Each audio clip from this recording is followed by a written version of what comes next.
So the problem is, I don't know mountain bikes, so I hear about this place called Ridley's Cycle. Some of you know it. I'm intimidated because as I walk in the door, you can tell they are into mountain biking because there are literally dozens of bikes lining the racks.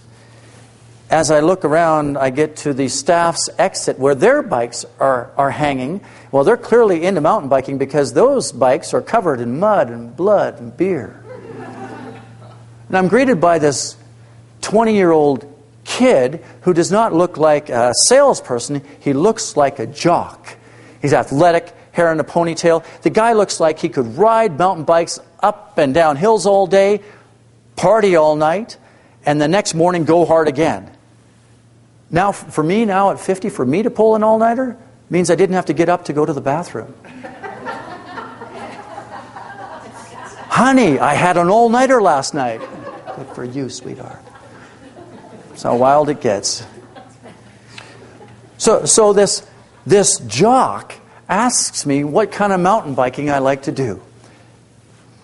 I don't know. I've never done it. I was thinking just the bike paths around the city. That's all I had in mind. We are so lucky we got great bike paths here. That's great. How much money did you have in mind spending? Well, now normally I don't really like that question because I feel like they're trying to max me out. But the guy seems so darn sincere, so I tell him. He goes, "Oh yeah, okay, well, all right. Well, for that kind of budget, tell you what. See this bike over here? I test rode this one the other day, and it's really good because on the shale and the trails that are around here, it hugs it really, really well. That's pretty good, but I rode this one as well. This one is good because not only are you going to come across shale, but asphalt as well. And this one is good in asphalt. And for your budget, look, see this one over here? It does the same thing. I rode this one, just as good a ride, good on both those surfaces, and it's $100 less." I'm going, I need that. I walk out of that place ordering not one, 2 bikes.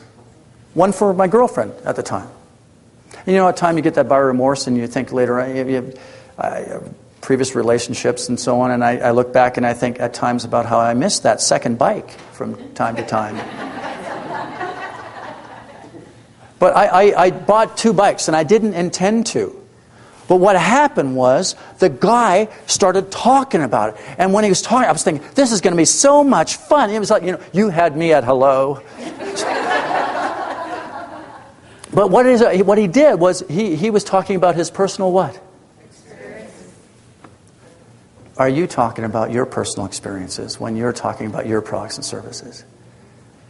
He didn't hand me brochures, didn't send me to a website. They didn't even have websites at the time. He talked about him using it. Now, sometimes there's some reluctancy for us to talk about our own personal experiences. We don't want to talk about ourselves, but there is a time and a place. A time for you to talk about when you use the product. Now, if that's not suitable because you don't use it, it's business to business, maybe it's a family member who uses it, or maybe it's a customer who you know with similar circumstances. And you can talk about your insights with that customer, what their challenges were, and you decide how much confidentiality, and sometimes you need to do that, and talk about how you help them. And now you're bringing inside information, and that makes you different. That brings evidence that you know your stuff. And now you're perceived as being honest. Easy.